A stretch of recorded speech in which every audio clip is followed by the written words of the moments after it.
Todo el mundo en algún momento de su vida probablemente pensará en perder grasa. ¿Cómo pasamos de esto, pulgadas o centímetros de espesor de grasa, hasta llegar a esto, unos pocos milímetros? Bueno, en este video estaremos hablando sobre qué pasa cuando tu cuerpo quema grasa. Observaremos la grasa extraída de las células adiposas y quemada en otras áreas del cuerpo.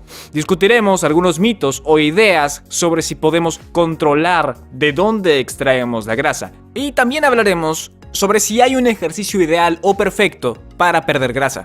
El video será grasoso, así que hagámoslo. Se refieren a la grasa subcutánea. Sub significa debajo y cutáneo significa piel. Sería esta grasa de aquí, directamente debajo de la piel. Observa que puede tener muchas pulgadas de grosor y esta grasa cubriría el recto abdominal, el rayador o six-pack. Aquí hay otro ejemplo de grasa que cubriría el músculo deltoides.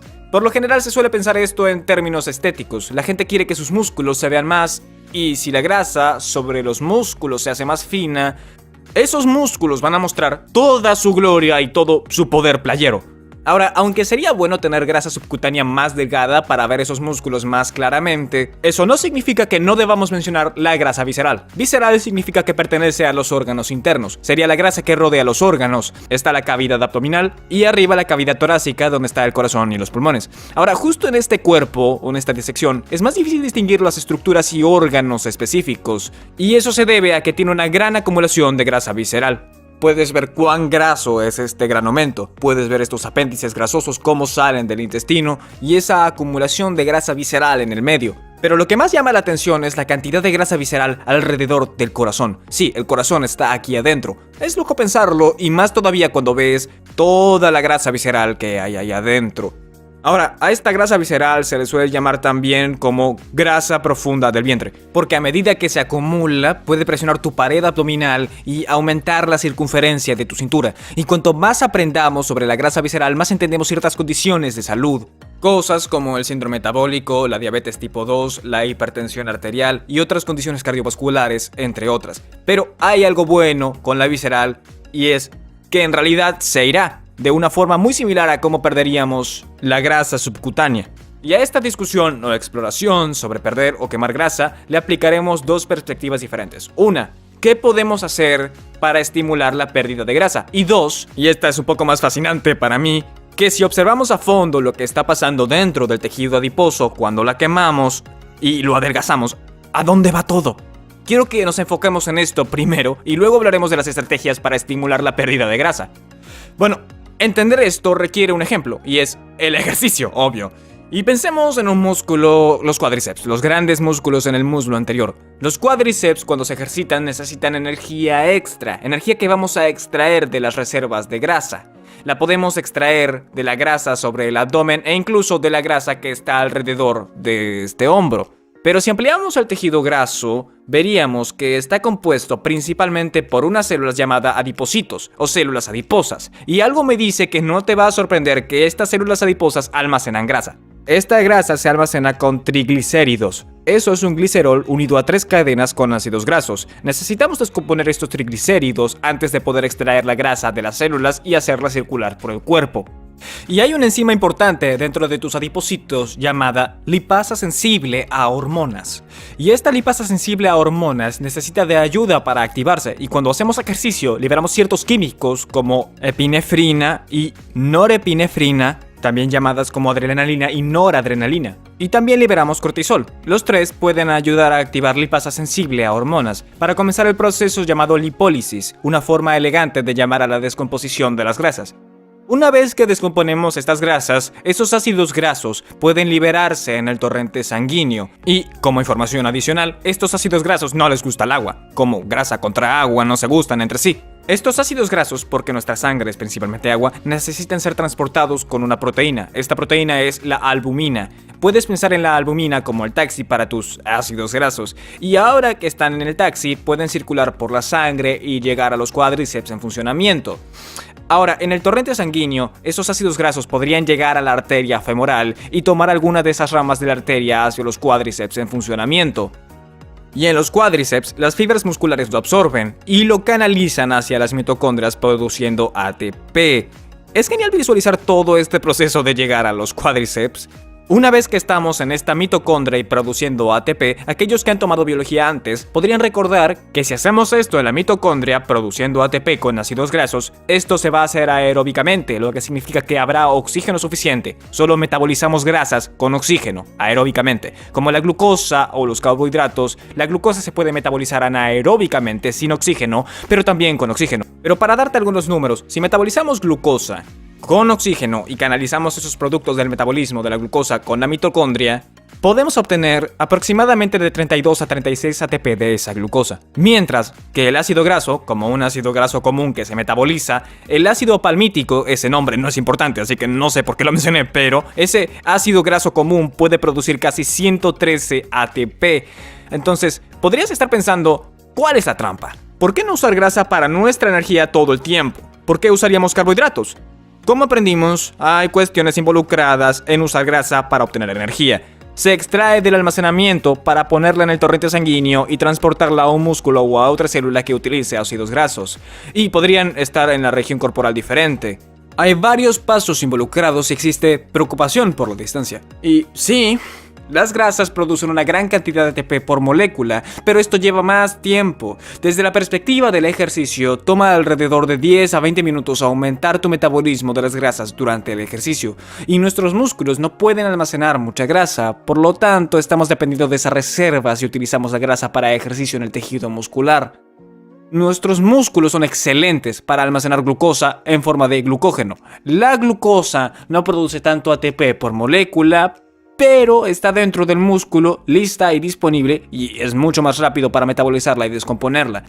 Completaremos este círculo con lo que está sucediendo dentro de nuestros cuerpos cuando perdemos grasa. A medida que extraemos esos ácidos grasos de las células adiposas, dichas células se harán más y más pequeñas, lo que provocará que el tejido adelgace, contribuyendo a esa pérdida general de grasa corporal.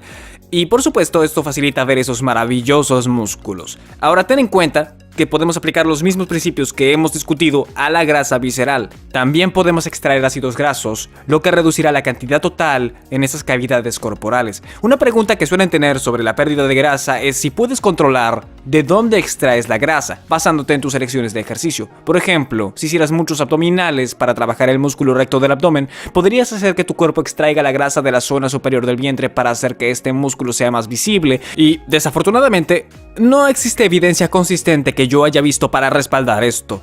No es como si pudieras hacer todos estos ejercicios de glúteos y apretar tus nalgas todo el día para tratar de decirle a tu cuerpo, oye, solo extrae grasa de alrededor de mis glúteos para que puedan verse mejor. Eso no va a suceder. Eso no significa que no puedas hacer un músculo un poco más visible aumentando su tamaño. Por ejemplo, si hicieras muchos abdominales y estas fibras musculares experimentaran hipertrofia o simplemente se agrandaran, podrían ser un poco más visibles porque el músculo es literalmente más grande debajo de la piel. Pero eso no sería porque le hayas indicado a tu cuerpo de dónde puede extraer grasa. La clave es la pérdida constante y general de grasa, y los músculos se volverán más visibles a medida que el porcentaje de grasa corporal disminuya. Y lo último que necesitamos discutir es esta idea de un posible mejor tipo de ejercicio para quemar grasa. ¿Existe realmente? ¿Hay una verdadera zona en donde las personas deberían mantenerse si es que su objetivo es la pérdida de grasa? Depende de qué entiendas por zona de quema de grasa. Sí, hay una zona o nivel de intensidad del ejercicio donde quemas un porcentaje mayor de grasas en comparación con los carbohidratos, y así podrás pensar, sí, ejercitémonos en esa zona para poder quemar más grasa. Bueno, las proporciones son una cosa, pero también tenemos que mirar el número o la cantidad total de la grasa que lograron quemar. Y te daré un ejemplo para ilustrar esto. Si trabajamos en esa zona de quema de grasas y quemamos una proporción mayor de grasas en comparación con los carbohidratos y quemamos un total de 100 calorías durante esta sesión de ejercicio ligero, y el 70% provinieron de las grasas y solo el 30% de los carbohidratos, y ya que usamos los números redondos, eso significa 70 calorías de grasas y 30 calorías de carbohidratos. Y de nuevo pensarás, eso es lo que yo quiero. Bueno, si hiciéramos otra sesión en otro día y trabajáramos una mayor intensidad, tendríamos que comenzar a cambiar nuestro uso de grasas a carbohidratos. A medida que aumenta la intensidad, no hay suficiente tiempo para mover y utilizar esas grasas, por lo tanto, de nuevo cambiamos a carbohidratos. Pero en esa sesión quemamos un total de 500 calorías, y el 70% provino de carbohidratos y solo el 30% de grasa. Y de nuevo pensarás, bueno, solo quemé menos grasa, pero no, porque el 30% de 500 es 150 calorías de grasas. mientras que en el ejemplo anterior solo quemamos 70 calorías.